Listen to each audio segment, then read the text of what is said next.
Hello everyone, this is Orekoya Olusegun, Physics Mathematics Fundamental on YouTube. Please, as usual, before we go to today's topic, kindly help me to share, like, subscribe, and click on the notification button so that I can have more of my video. Today we are taking a topic in mathematics, and that topic is called binary operation. Now, for partnership, this is my OPay account for partnership. 8141364573. This is my phone number 081413645573, and this is my email account sheikh@yahoo.com or at gmail.com. So it's either yahoo.com or gmail.com. Thank you. Now we are starting binary operation. What is binary operation? Look at this. Binary operation. Let me use a symbol for it. Operation star is defined as a rule that assigns two elements in a set S to obtain another single element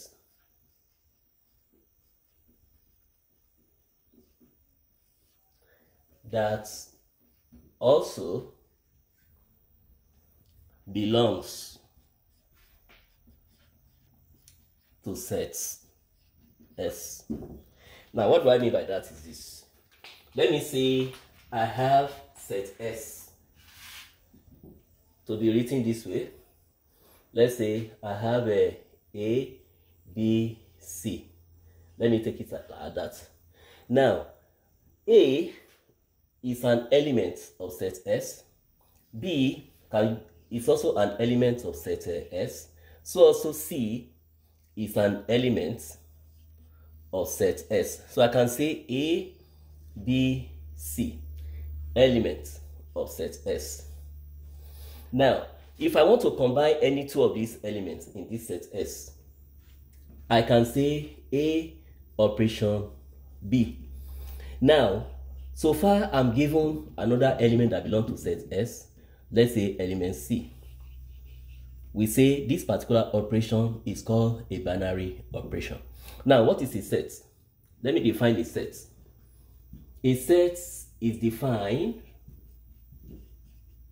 as a well-defined collection. Please take note of the word collection of elements. Another name for these elements can also be called members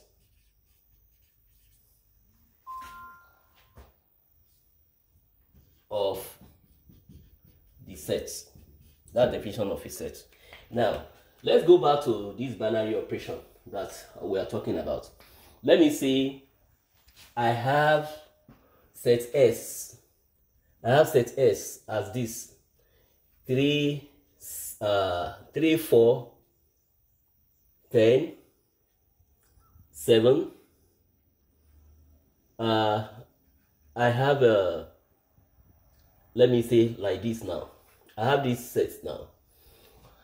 If I want to perform a binary operation, you can use different symbols for binary operation, like symbol star. You can use this symbol for binary operation. You can use this one as a binary operation. Any manner of symbol can be used as a binary operation.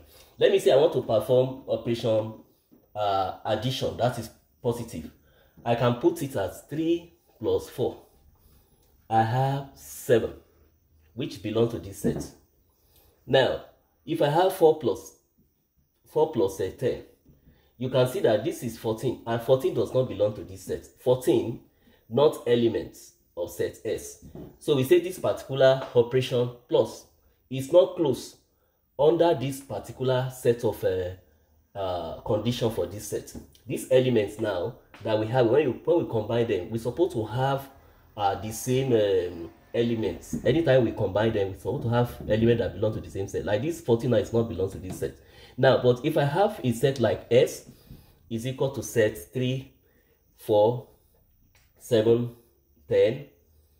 Let me say I have a no, let's say 11. Okay. Now, if I want to do operation plus, if I add this together, 3 plus 4, I have 7. So 7 is an element of this set S. Let me do this one too. 3 plus 7, I have 11. 11 belongs to this set S. Let me say, no, sorry, 3 plus 7 is 10. 10 does not belong to this element, but if I have 10 here, let's say I have 10 here, 10 belong. So 7 plus 11, you can see 7 plus 11 is 18. 18 does not belong. 18 does not belong. Does not belong to set S. So that means this set 2 is not closed under this operation plus. Now, concerning this binary operation, we want to define what is called identity elements and inverse elements concerning binary operation. But before we define that, let me define this particular set S in this format. Set S is a collection of element X such that element X is a member of integer. It's a member of integer. You know what we mean by integer? Integers are positive and negative whole number including 0. So I can have it on a number line. This particular integer, set of integer, I can have it on a number line as a +1, +2, +3, and so on and so forth, or -1, -2, -3, and so on and so forth. Now let's perform operation plus on this set now. Set of this number. Let me pick any two number here. Let's say number -2 plus 3. -2 plus 3 gives us +1. +1 is in this particular set. So +1 is an element of these integers. Let me do another operation. Let's say I have operation minus 10 minus 8. Minus 10 minus 8 gives us -18. -18 belongs to a set of integer because as I'm going like this, I'll still reach -18. -18 is a set of integer too. So now let me perform subtraction operation. Let's say minus. Like for instance, let me have -2 minus +3. Minus times plus is minus. That's -2 minus 3, which is a -5. You can see that -5 belongs to the set of integer. So in a nutshell, addition operation and subtraction operation, they are said to be close under the set of integer.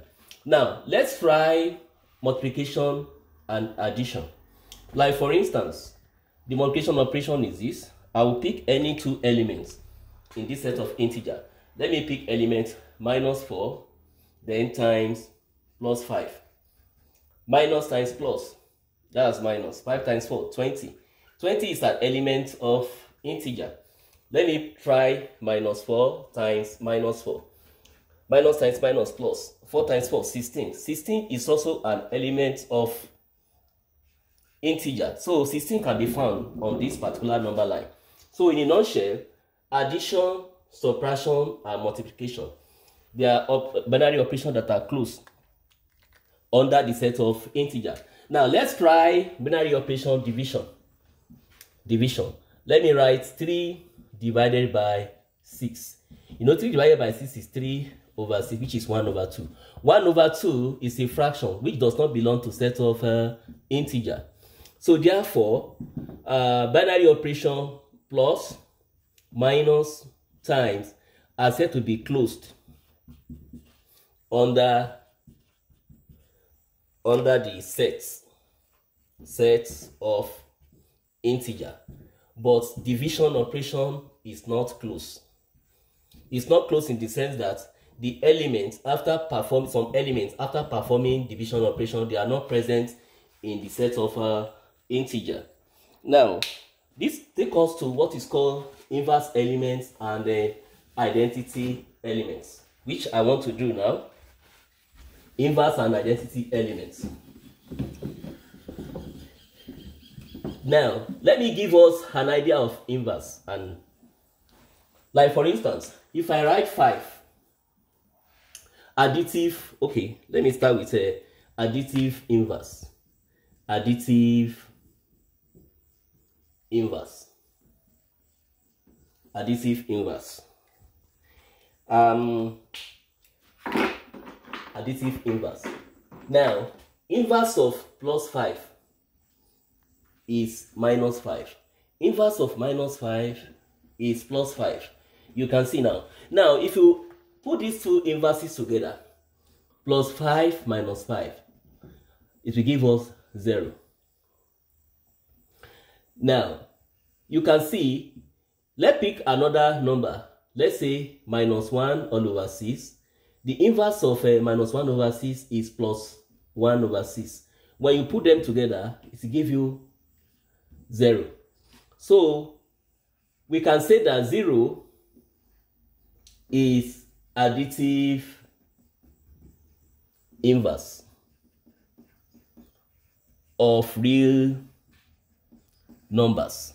Additive inverse of real numbers. Now, let me now bring the idea of a additive identity. Additive identity.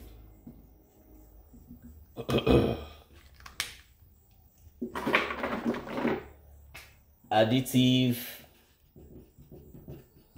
identity.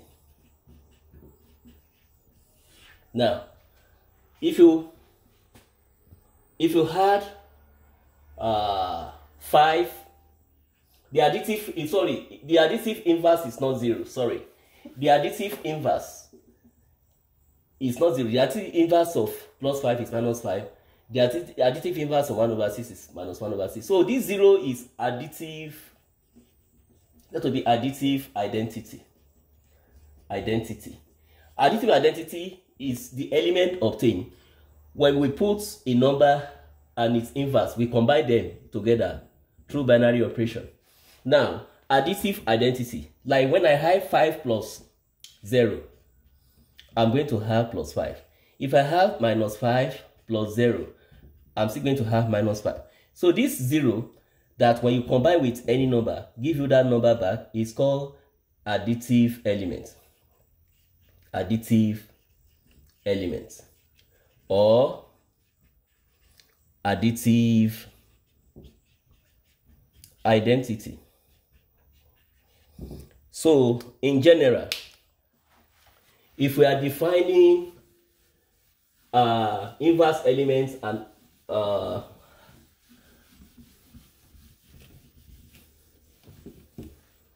when we are defining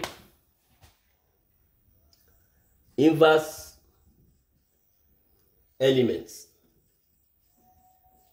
and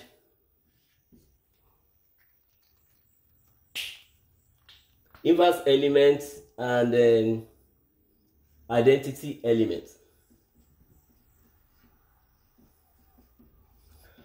In binary operation, we normally use the symbol E for identity elements.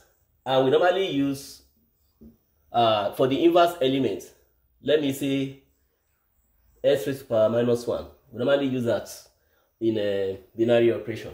Now, we want to prove that identity elements for addition is 0. What do I mean by that is this. We call it additive identity, or we can say to show that additive identity E is equal to 0. Now, according to binary operation, we normally write for any given number, let's say x, then operation E, which is identity element, is equal to identity element operation x, which is equal to x, like this. So if our operation is positive, to show that additive identity is 0, if the operation star, the binary operation star, is going to be positive operation, then I can write x plus E is equal to E plus x, which is equal to x. Now in mathematics, this equation that is here is equal to either of these two equations. So let me take these two equations, this and this together. I have x plus identity element is equal to x. Taking this x to this other side, become identity element is equal to x minus x, which is equal to 0. Therefore, additive identity, also known as additive element E, is equal to 0. Proved. Now, let's now go to the identity for multiplication. Identity element, and okay, before we go to multiplication, let's go to additive inverse. Additive inverse. Now, for this element x, its inverse is x raised to the power minus 1. So according to definition of additive, according to the definition, x operation, its own identity, its own inverse element. This particular one we have here is called inverse element. When they are combined together through this binary operation, we have identity element.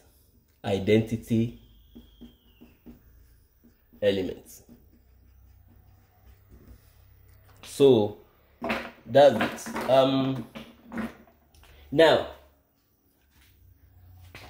before we go into the additive, we want to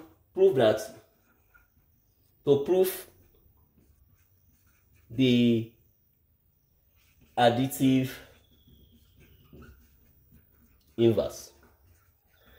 According to the definition, x operation, its own inverse, will give us identity elements. So for the additive, let our operation be operation plus. So x plus its own inverse will give us the identity element. And we have proved that the additive element is 0. So we say x plus x inverse is equal to 0. Therefore, x inverse is equal to minus x. So the additive inverse of x is minus x. Like for instance, let me say I have 5 with its own additive inverse is equal to this identity element. So for addition, I'll write it like this. This 5 plus its own additive inverse is equal to 0. That is for addition. So additive inverse of 5, taking this 5 to this other side, is equal to minus 5. Proved. So last but not the least is to go to the multiplication operation. So we want to find the identity element and the inverse elements for the multiplication. Now we know that in general, element x with identity element will also always give us a element x back. Now if this operation operation star, if it is multiplication, then I have x times e is equal to x. So making e solve the formula, we divide both sides by this x. So it's going to be x over x, which is equal to 1. So therefore, 1 is identity element of multiplication operations. So it's 1. So case 1. Then case 2, we want to show the multiplicative